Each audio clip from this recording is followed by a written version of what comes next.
हाँ जी बच्चों, आज एक नया चैप्टर स्टार्ट करेंगे, बाई बैक ऑफ शेयर्स। और ये चैप्टर ऐसा है जो आज शुरू होकर के आज ही कंप्लीट हो जाएगा। ग्रुप 2 के सिलेबस में सबसे छोटे चैप्टर्स में से एक है। दो चैप्टर सबसे छोटे हैं, एक ये और एक इसके बाद मैं ईसॉप जो शुरू करूँगा, और उसके बाद फिर सारे बड़े बड़े चैप्टर्स हैं। देखिए, बाई बैक ऑफ शेयर्स का मतलब है कंपनी अपने ही शेयर्स को मार्केट से खरीद लेती है। बाई बैक यानी परचेज करना, बैक मतलब वापस परचेज कर लेना, यानी purchase of own shares by a company. When shares are bought back by a company, they have to be cancelled by the company. Company इन शेयर्स को अपने एजेंट्स के माध्यम से मार्केट से खरीद करके बाद में इन्हें कैंसिल कर देती है इमीडिएटली। ये कंपनी का मकसद होता है। क्यों होता है ऐसा मकसद? कंपनी अपनी शेयर कैपिटल को डिक्रीज करना चाहती है, कम करना चाहती है। लेकिन याद रखिए, कोई भी कंपनी अपने शेयर्स को इन्वेस्टमेंट पर्पस के लिए परचेज नहीं कर सकती। ये ध्यान रखिए, a company cannot buy its own shares for the purpose of investment. For the purpose of cancellation तो परचेज कर सकती है। हाँ, डिबेंचर्स में कंपनी अपना पैसा इन्वेस्ट कर सकती है, लेकिन शेयर्स में कोई भी कंपनी अपना पैसा इन्वेस्ट नहीं कर सकती। A company having sufficient cash may decide to buy back its own shares. किसी भी कंपनी के पास, जिसके पास पर्याप्त धन है, कैश है, वो अपने शेयर्स को परचेज करने का निर्णय ले सकती है। अब ये तो कुछ जनरल सी बातें हो गई कि कोई कंपनी अपने ही शेयर्स को मार्केट से खरीद रही है, लेकिन इसके मेन ऑब्जेक्टिव क्या है वो थियोरिटिकल मैटर है। लेकिन फिर भी अब जबान पर बात आई है, 5 हैं, ABCDE, वो आपके साथ डिस्कस किए देता हूं जल्दी से, और उसके बाद फिर अपने मेन मकसद पर आ जाएंगे। सबसे पहले है to increase earning per share.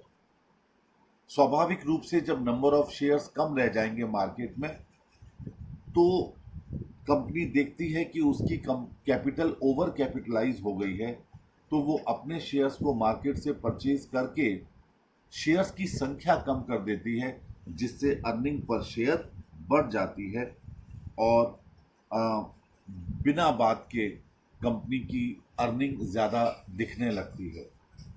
Second, to increase promoters holding. Company जब मार्केट से शेयर परचेज करती है, तो जो मार्केट में और लोगों का शेयर होता है वो ऑब्वियसली कम हो जाता है। इससे कई बार कंपनी प्रमोटर्स की होल्डिंग को बढ़ाने के लिए भी इन शेयर्स को बाई बैक करती है।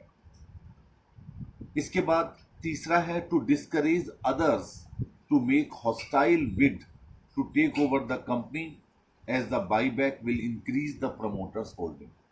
कई लोग जो कंपनी को होल्ड करना चाहते हैं, कई लोग जो चाहते हैं कि कंपनी पर उनका कब्जा हो जाए, 51% शेयर्स उनके पास हो जाएं या उनको समर्थन हो जाए ताकि वो कंपनी के ऊपर अपना कब्जा कर लें, तो उनको हॉस्टाइल करने के लिए, उनको उनको हतोत्साहित करने के लिए कंपनी प्रमोटर्स की होल्डिंग को बढ़ाने के लिए मार्केट से ही अपने शेयर्स को परचेज करना शुरू कर देती है। और अंतिम सेकंड लास्ट है to support the share price on the stock exchanges when the share price in the opinion of company management is less than its worth. Company के शेयर की एक वर्थ होती है। आप जब फाइनल पहुंचेंगे, फाइनेंशियल रिपोर्टिंग करके आपका एक अकाउंटिंग का पेपर है, उसे पढ़ेंगे तो उसमें एक चैप्टर है, पहले ग्रुप 2 में हुआ करता था, अब हटा दिया गया है, वैल्यूएशन ऑफ शेयर। तो वहाँ पर आपको बताया जाएगा कि कंपनी के शेयर की वैल्यू क्या होती है। ऐसी कंडीशन में कोई भी कंपनी जिसके शेयर्स की वैल्यू अधिक है लेकिन शेयर मार्केट में कम नज़र आ रही है, तो वो कंपनी भी अपने शेयर होल्डर्स से अपने शेयर्स परचेज करने के लिए वो डिप्रेस्ड मार्केट को चढ़ाने के लिए अपने शेयर्स की संख्या कम कर लेती है। कम कैसे? जैसे ही कंपनी अपने शेयर्स को परचेज करना शुरू करेगी तो मार्केट में लगेगा कि यार कंपनी के शेयर्स की डिमांड बहुत है, कंपनी के शेयर तो हाथों हाथ बिक रहे हैं, तो स्वाभाविक रूप से लोग उसका प्राइस अधिक कर देंगे, क्योंकि जैसे जैसे डिमांड बढ़ती है, आपने सुना होगा, प्राइस भी बढ़ना शुरू हो जाते हैं।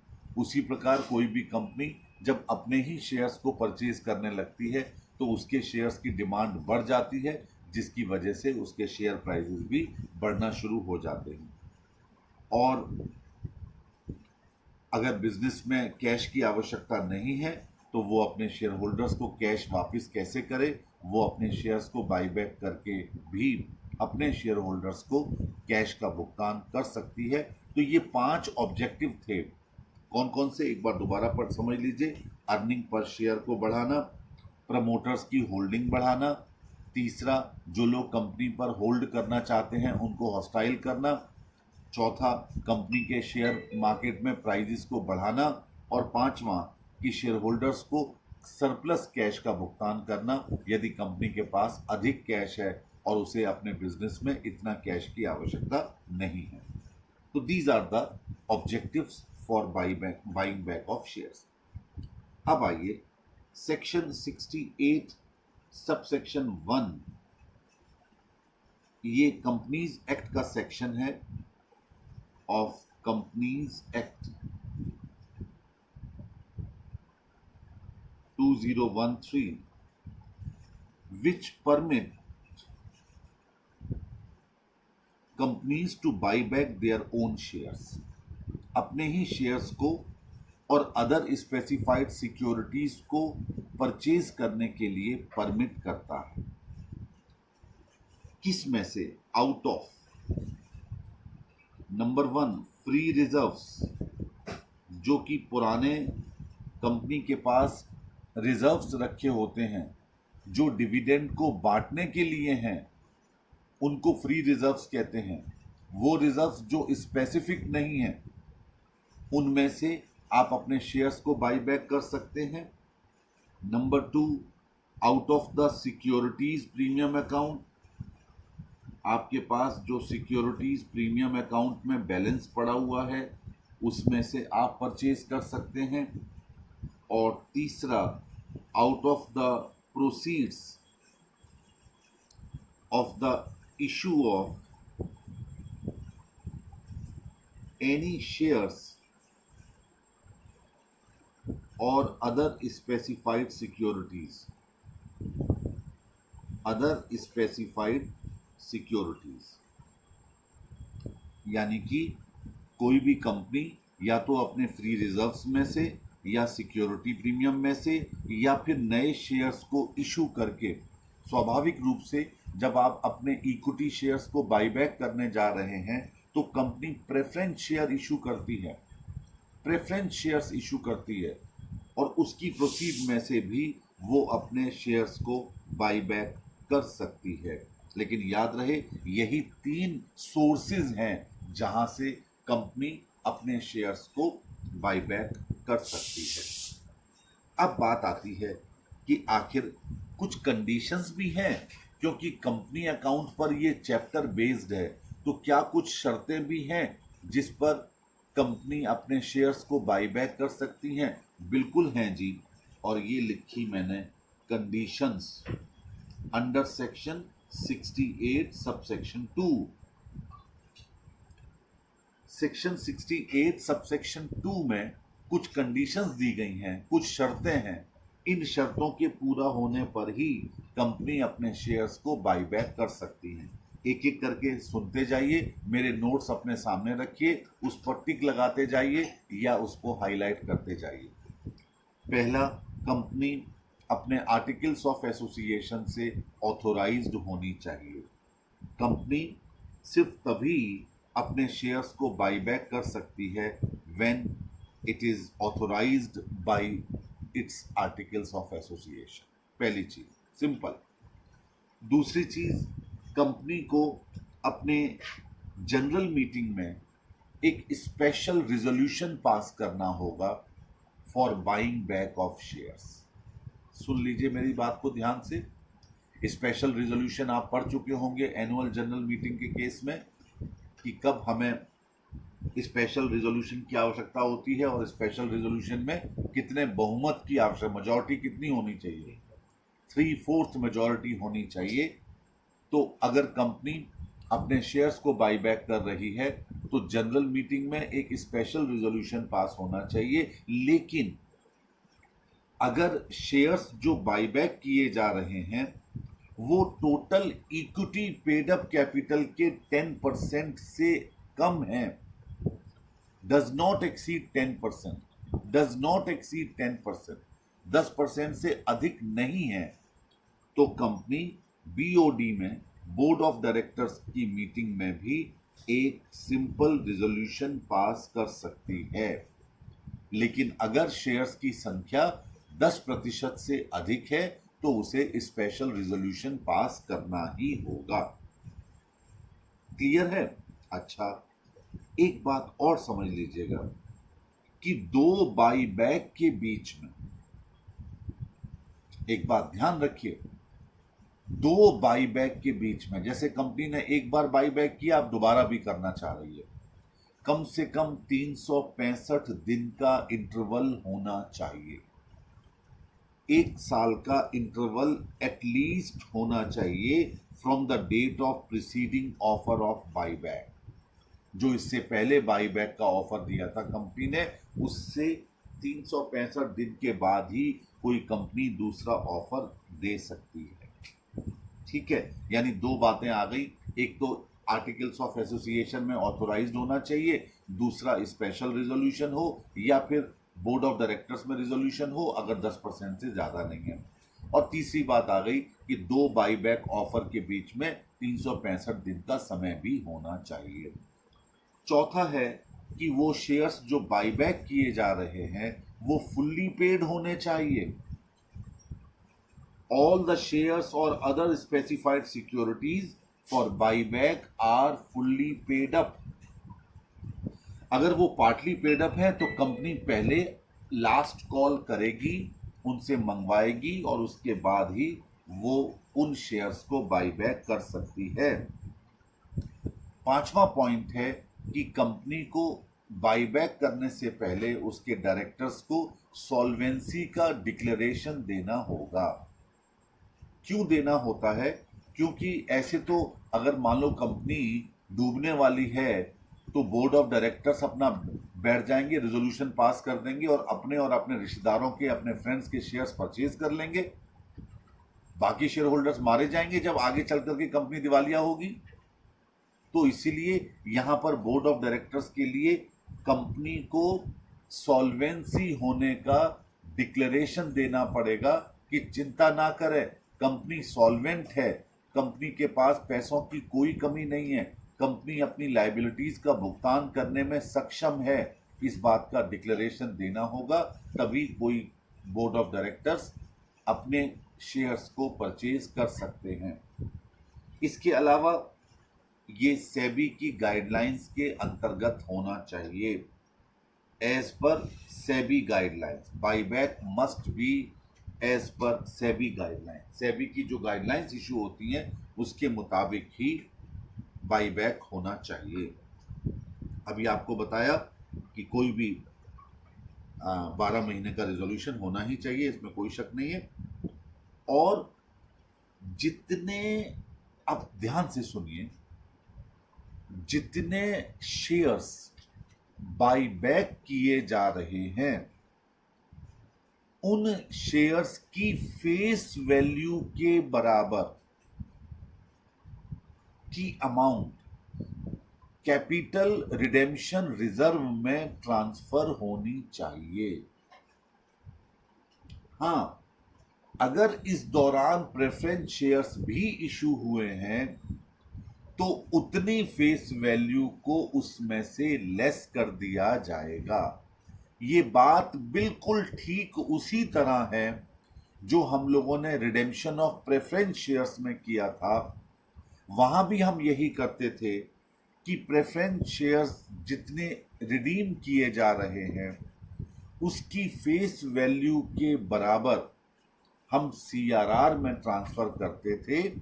लेकिन यदि इन द मीन टाइम आपने इक्विटी शेयर्स इशू किए हैं, वहां इक्विटी इशू हुआ करते थे, तो उसकी फेस वैल्यू को लेस करके बाकी बची हुई रकम सीआरआर में ट्रांसफर की जाती थी। आज यहां पर वही काम आप दोबारा करेंगे। चलिए, ये तो सारी बातें हो गई। एक और आपको जो थ्योरेटिकल बात है वो बताऊंगा, फिर 3 कंडीशंस बताएंगे। कहता है where a company buys back its own securities it shall extinguish and physically destroy the securities so bought back within 7 days of the last date of completion of buyback. Buyback जब complete होगा उसके 7 दिन के अंदर company को इन securities को physically destroy करना होगा, यानी इनको कैंसिल करना होगा। ये बात अवश्य ध्यान रखिएगा, ठीक है। अगला पॉइंट है where a company completes a buyback of its shares और other specified securities under this section it shall not make further issue of same kind of shares.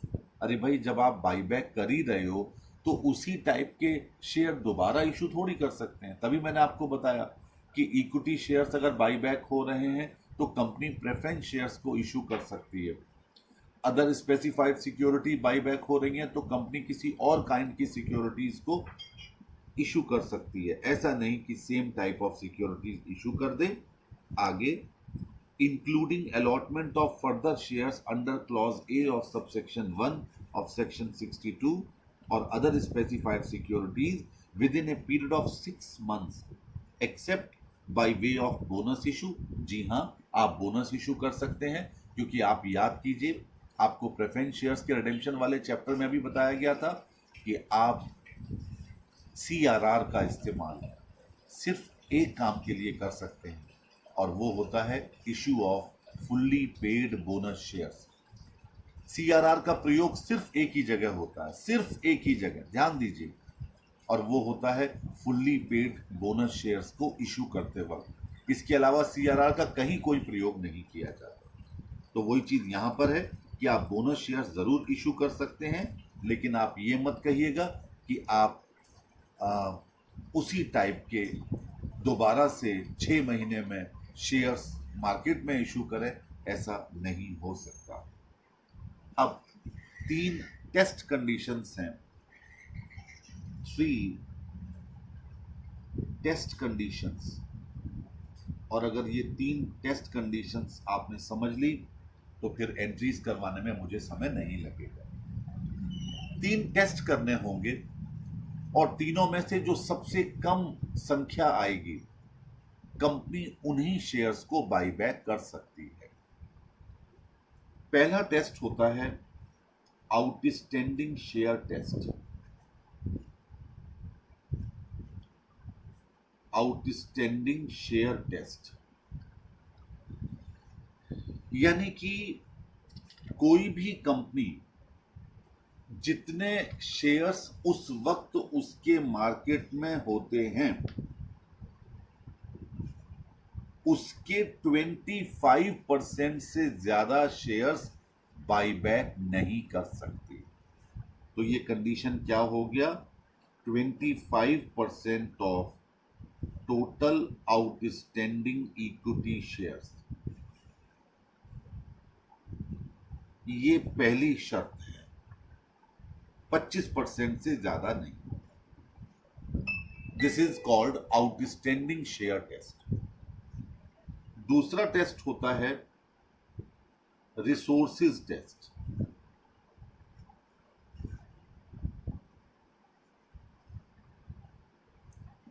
Resources test, ये रिसोर्स टेस्ट क्या है, यानी साधन का test. आपके पास साधन कितने हैं, तो वो क्या है लिखिएगा, 25% ऑफ, ब्रैकेट में लिखिए paid up capital plus free reserves divided by by back price per share, यानी कि आप paid up capital plus free reserves के 25% के बराबर से अधिक शेयर्स नहीं परचेज कर सकते। अब चूंकि इन तीनों में जो रिजल्ट आएगा वो नंबर ऑफ शेयर्स में आने वाला है, इसलिए हमने by back price per share को इसमें डिवाइड कर दिया। तो दूसरी कंडीशन में भी जो फिगर आएगी वो किस में होगी? रुपीज में नहीं होगी, नंबर ऑफ इक्विटी शेयर्स में होगी। पहले वाले में भी नंबर ऑफ इक्विटी शेयर्स में होगी और दूसरी कंडीशन में भी नंबर ऑफ इक्विटी शेयर्स में होगी। अब आया तीसरा टेस्ट, और तीसरा टेस्ट है debt equity ratio test. Debt equity ratio test, ये टेस्ट कहता है कि बाईबैक होने के बाद, ध्यान से सुनिए मेरी बात को, बाईबैक होने के बाद आपका जो डेट इक्विटी रेशियो है वो 2:1 के बराबर रह जाना चाहिए। यानी कि जो आपकी आज की डेट में कैपिटल है और फ्री रिजर्व्स हैं, जिसे आप फाइनेंशियल मैनेजमेंट में इक्विटीज कहते हैं, वो आपके द्वारा लिए गए लोन की आधी रह जानी चाहिए। कब? बाईबैक होने के बाद। मैं एक इक्वेशन लिख रहा हूं, जरा ध्यान से सुनिएगा। एग्जिस्टिंग, थोड़ा बड़ा ले लेना क्योंकि बड़ा इक्वेशन है। Existing paid up capital plus free reserves, यानी आज की डेट में जो पेड अप कैपिटल है plus free reserves, minus minimum equity fund, minimum equity fund. अब ये मिनिमम इक्विटी फंड कितना है? ब्रैकेट में लिखिए, that is loan fund divided by 2, यानी लोन फंड का आधा, whole divided by buyback price per share.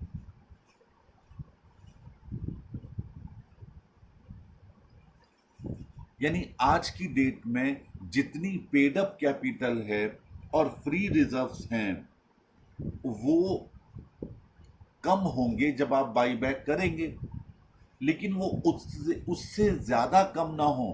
किससे ज्यादा कम ना हो? जिससे लोन फंड के आधे से कम रह जाए इक्विटी कैपिटल। ये जो पंगा है ना, ये आगे चल करके बहुत बड़ा पंगेबाज होगा, लेकिन वो अभी नहीं बताऊंगा, कंफ्यूज हो जाओगे। इन तीनों में से जो लीस्ट शेयर आएगा, यानी लीस्ट नंबर होंगे, शेयर मत लिखिए, number of shares, will be या मस्ट बी बाईबैक।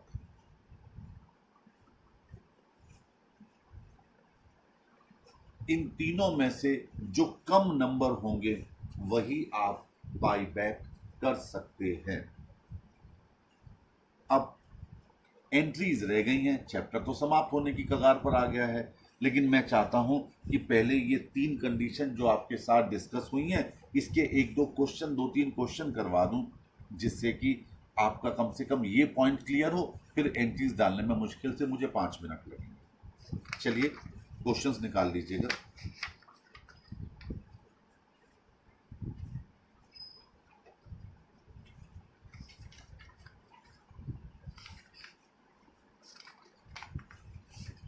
देखिए क्वेश्चन नंबर 1 कहता है, Pratha limited provides you the following information as on 31 March 2011।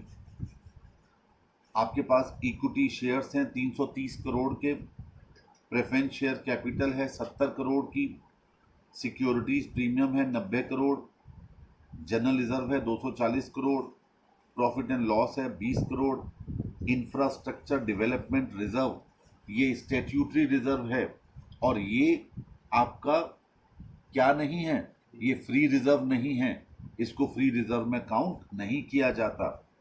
CRR है 50 करोड़, प्लांट रिवैल्यूएशन रिजर्व है 30 करोड़, सिक्योर्ड लोन्स हैं 1000 करोड़ के और करंट लायबिलिटीज हैं 200 करोड़ की। The company has offered buyback price of ₹30 पर इक्विटी शेयर। कंपनी ने 30 रुपये इक्विटी शेयर्स को बाईबैक करने के लिए तैयारी कर ली, 30 रुपये पर शेयर के हिसाब से। Calculate the maximum permissible number of equity share that can be bought back if the company has also unsecured loans of ₹800 crores, 200 crores and 500 crores। ये 3 हमारे पास कंडीशंस और हैं। अब जरा ध्यान दीजिए, आप इस क्वेश्चन में 3 टेस्ट लगाने वाले हैं। पहला है outstanding share test. First condition, और उसमें कहा गया था 25% ऑफ आउटस्टैंडिंग शेयर्स। आज की डेट में शेयर हैं 33 करोड़। 330 करोड़ तो अमाउंट है, आपको नंबर ऑफ शेयर्स चाहिए, तो 25% ऑफ 33 करोड़, ये आ गया 8.25 करोड़। यानी पहले वाली कंडीशन कहती है, जो तीनों में लागू होगी ABC में, कि आप 8.25 करोड़ शेयर्स परचेज कर सकते हैं। अब आइए दूसरी कंडीशन, रिसोर्सेज टेस्ट। क्या था? 25% of paid up capital plus free reserves divided by by back price per share, यही लिखवाया था कंडीशन। अब देखिए हमारी पेड अप कैपिटल कितनी है, कुल मिलाकर के 25% of 330 crore plus free reserves और ऐड कर दीजिए जरा कैलकुलेटर उठा करके। कौन कौन से फ्री रिजर्व्स नहीं है बस ये समझ लीजिएगा, infrastructure development reserve, capital redemption reserve और प्लांट रिवैल्यूएशन रिजर्व, ये फ्री रिजर्व्स नहीं है।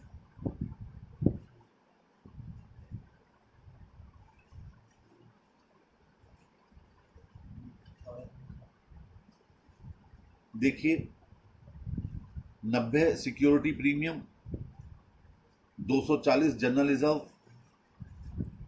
330 हो गया, 20 प्रॉफिट एंड लॉस, 350 हो गया और 350 साथ में 70 प्रेफरेंस शेयर कैपिटल, वो भी यहाँ पेड अप कैपिटल है, यहाँ खाली इक्विटी नहीं लेनी है, तो 420 करोड़ डिवाइडेड बाई 30 निकालिए, 330 प्लस 420 का 25% डिवाइडेड बाई 30,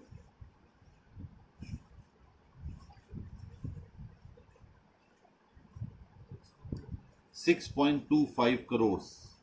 ये हमारी दूसरी कंडीशन की फिगर आ गई।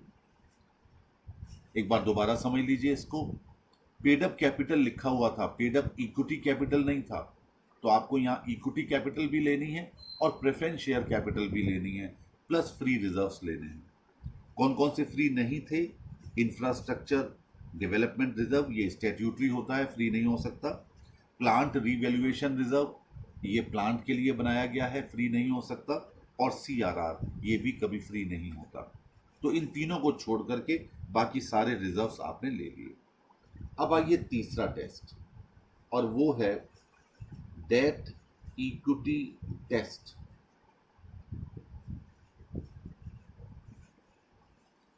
अब डेट इक्विटी टेस्ट आपको 3 अलग अलग कंडीशन में करने हैं, A, B और C। यहां पर एक छोटी सी कंट्रोवर्सी है। और वो कंट्रोवर्सी आपकी स्टडी ने क्रिएट की है। आपकी स्टडी कहती है कि जब आप डेट इक्विटी का टेस्ट करें तो उसमें secured loans, unsecured loans plus current liabilities को भी शामिल कर लें। डेट्स में सिक्योर्ड और अनसिक्योर्ड लोन तो ले ही लें, साथ में करंट लायबिलिटीज को भी जोड़ दें। आपकी स्टडी में एक क्वेश्चन में ऐसा है, आप चेक करना, मैं भी करूंगा, मेरे पास स्टडी है सामने। लेकिन फाइनेंशियल मैनेजमेंट में हमने एक चीज पढ़ी थी कि डेट इक्विटी रेशियो निकालते वक्त कभी भी करंट लायबिलिटीज डेट्स का हिस्सा नहीं होती। तो मैं आपको इस क्वेश्चन को उसी पैटर्न पर सॉल्व करवाऊंगा, लेकिन आपकी स्टडी में ये कहानी है, इसलिए मैंने आपके सामने इस कहानी को रखा। अगर है आपकी स्टडी में ऐसा है तो एक बार जरूर हम लोग इस पर डिस्कशन कर लेंगे।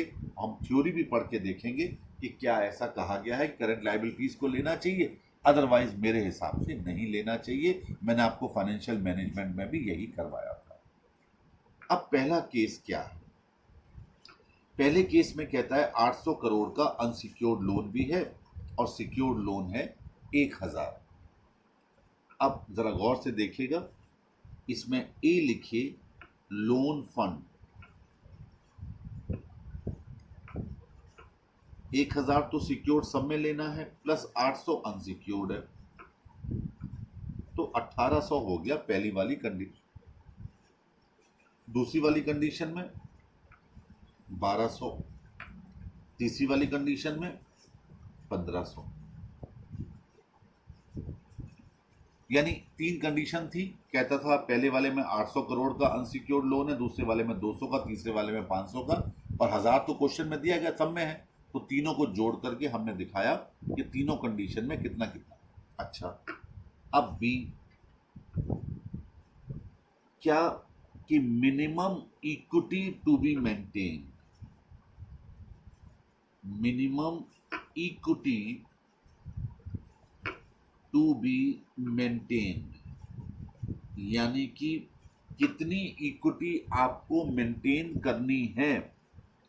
पहले वाले में 900 करोड़, ऊपर डाल दीजिए रुपीज इन करोड़, क्योंकि आपको आधी चाहिए। ठीक है, आप चाहे ब्रैकेट में लिख सकते हैं half of loan to obtain 2:1 ratio. आप समझा दीजिए एग्जामिनर को भी। बी में 600 करोड़ और सी में 750 करोड़। इतनी कैपिटल की आपको आवश्यकता है, पक्का। अब तीसरा प्रेजेंट इक्विटी। आज की डेट में इक्विटी कितनी है? 750 करोड़। कैसे? 330 प्लस 420, अभी आपने निकाला था। 750 750, तीनों केसेस में आपको 750, 750 और 750 चाहिए। अब जरा गौर फरमाइए, आज की डेट में आपकी 750 करोड़ की इक्विटी है और ए कहता है कि 900 करोड़ तो आपको रखनी है, ऑलरेडी कम है। तो यहां पर डी पॉइंट में लिखिए कि number of equity shares to be buy back, to be bought back या बाई बैक, नील आ गया पहली कंडीशन में, क्योंकि आपको 900 करोड़ की कैपिटल तो रखनी है और ऑलरेडी आपकी 750 करोड़ की है, ऑलरेडी कम है, तो आप बाई बैक कैसे कर सकते हो?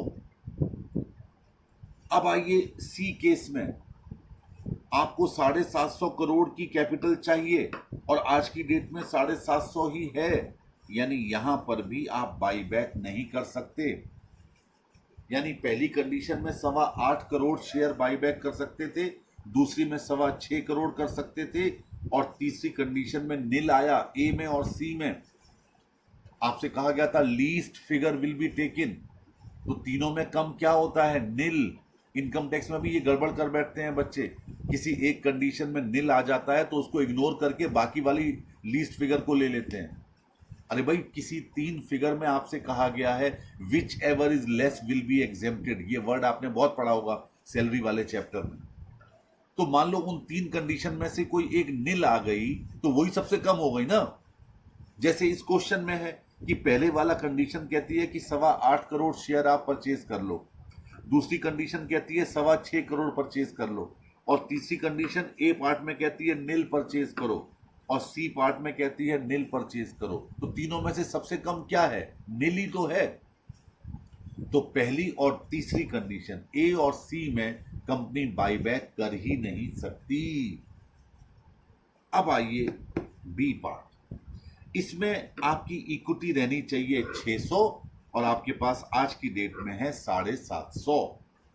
अभी मैंने आपको फॉर्मूला लिखवाया था, existing equity minus equity to be maintained 600 divided buy back price per share. आप देखिए, मैंने अभी लिखवाया था आपको, मेरी नोट्स में भी एक टेबल बना रखी है मैंने पेज नंबर 2 पर। देखिए, वहां पर लिखा है outstanding share test, resources test और डेट इक्विटी रेशियो टेस्ट। वहां ये फॉर्मूले तीनों लिखे हुए हैं और नीचे लिखा है maximum number of equity share that can be bought back is equal to least in above 3 test. जो इन तीनों टेस्ट में सबसे कम आएगा that will be bought back. तो वहां देखिए मैंने फॉर्मूला लिख रखा है, जरा तीसरे कॉलम में लिखिए, existing paid up capital plus free reserves minus minimum equity fund that is loan fund divided by 2 divided by buyback price per share. तो ये निकल के आ गया 5 करोड़। तो बी कंडीशन में 8.25 करोड़ पहली कंडीशन, 6.25 करोड़ दूसरी कंडीशन और 5 करोड़ तीसरी कंडीशन। तीनों में से सबसे कम क्या है? 5 करोड़। तो बी पार्ट में कंपनी 5 करोड़ शेयर्स बाईबैक कर सकती है, लेकिन ए और सी में नहीं कर सकती। क्यों नहीं कर सकती? क्योंकि उसके शेयर्स ऑलरेडी कम हैं। ज्यादा होते हैं तभी तो बाईबैक करते हैं। तो ये 3 टेस्ट याद रखना, एक आउटस्टैंडिंग शेयर टेस्ट, एक रिसोर्सेज टेस्ट और तीसरा डेट इक्विटी रेशियो टेस्ट। ठीक है, चलिए अब हम इस चैप्टर के अंतिम भाग में चलते हैं और वो भाग है जर्नल एंट्रीज। मैं जर्नल एंट्रीज आपको सारी करवाऊंगा और उन सारी जर्नल एंट्रीज में जितनी उस क्वेश्चन में आपको करनी हो वो कर लेना, बाकी छोड़ देना। क्या क्या है? मान लीजिए पार्टली पेड शेयर्स थे, तो पहली एंट्री है to make partly paid shares into fully paid. ये हर क्वेश्चन में नहीं होगा, लेकिन होगा तो आप क्या एंट्री पास करेंगे वो मैं आपको यहां बताने जा रहा हूं कि पार्टली पेड शेयर्स को आपने फुल्ली पेड शेयर्स में कन्वर्ट करना है। तो सबसे पहले क्या करेंगे? A, on making final call, final call करने पर आपकी एंट्री बनी equity share final call account debited to equity share capital account. आपने फाइनल कॉल ड्यू कर दी, फाइनल कॉल ड्यू कर दी। B, on receipt of final call, जब आपको फाइनल कॉल प्राप्त हुई तो आपने एंट्री पास की bank account debited to equity share final call.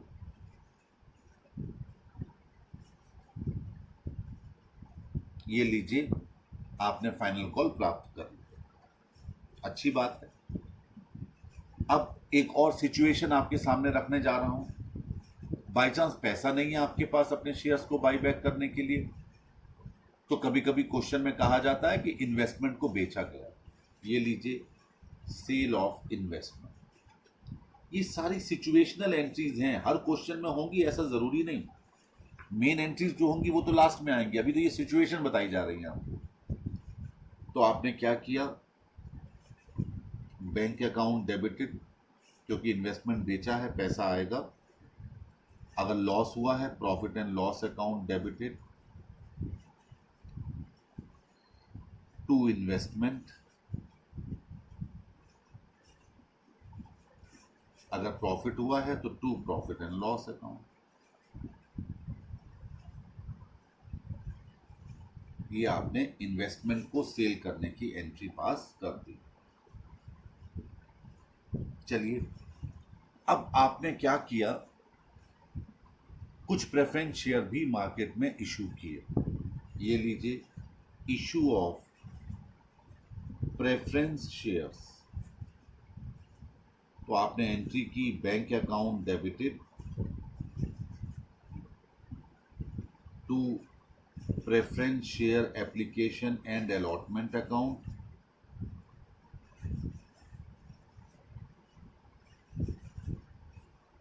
अगली एंट्री की, प्रेफरेंस शेयर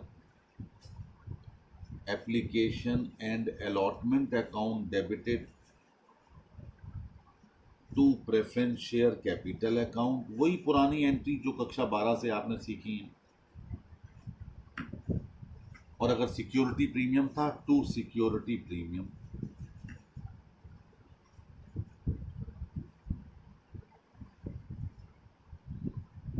ठीक हो गया।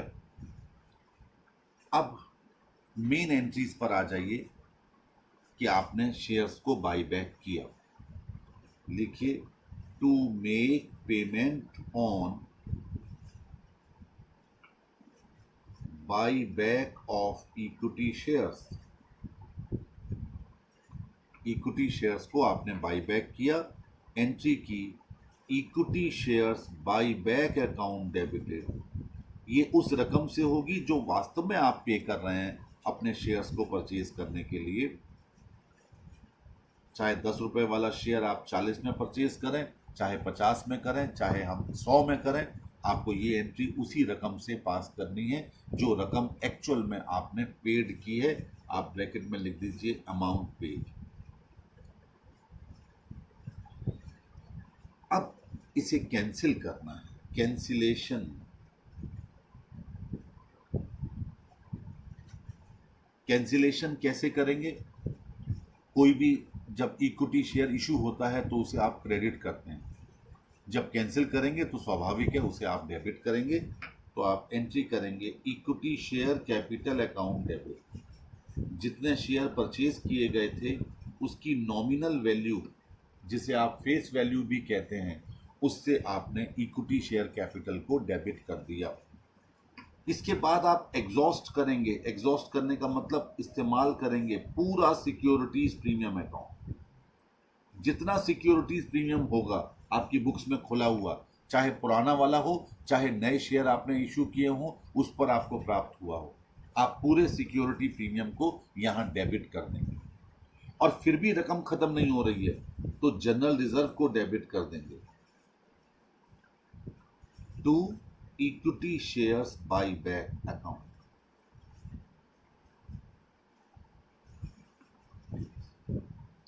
यानी जितने शेयर आपने 10 रुपए वाला मान लो 100 रुपए में परचेज किया, तो पहले 10 रुपए डेबिट किया आपने इक्विटी शेयर कैपिटल से, फिर सिक्योरिटी प्रीमियम जितना पड़ा हुआ था, मान लो 70 पड़ा था, 70 आपने कर लिया, अब 80 आ गया टोटल, जबकि हमें 100 करना है कैंसिल, तो 20 जनरल रिजर्व से ले लिया और 100 पूरा का पूरा जो आपने इक्विटी शेयर बाईबैक का खाता खोला था वो आपने कैंसिल कर दिया। यानी आपको यहाँ कैंसिलेशन जैसे डिबेंचर्स का करते थे वहां डायरेक्ट प्रॉफिट दिखा दिया करते थे, यहाँ प्रॉफिट नहीं दिखाना क्योंकि ये आपके अपने शेयर्स हैं और आपने ज्यादा मूल्य पर खरीदा है इनको। तो आप क्या करेंगे, बिजनेस में जितना securities premium section 68 sub section 1 में आपको बताया गया था कि सिक्योरिटीज प्रीमियम, फ्री रिजर्व और proceeds of the new share issue, इसके बाद आपको उन शेयर्स की फेस वैल्यू के बराबर की रकम कहां ट्रांसफर करनी है, सीआरआर में ट्रांसफर करनी है। तो अंतिम एंट्री है ट्रांसफर टू CRR कितना, फिर सुन लीजिए, जो शेयर्स बाईबैक किए गए थे उसकी फेस वैल्यू के बराबर। आपने एंट्री की, general reserve account debited, P&L account debited, यानी वही फ्री रिजर्व्स टू CRR।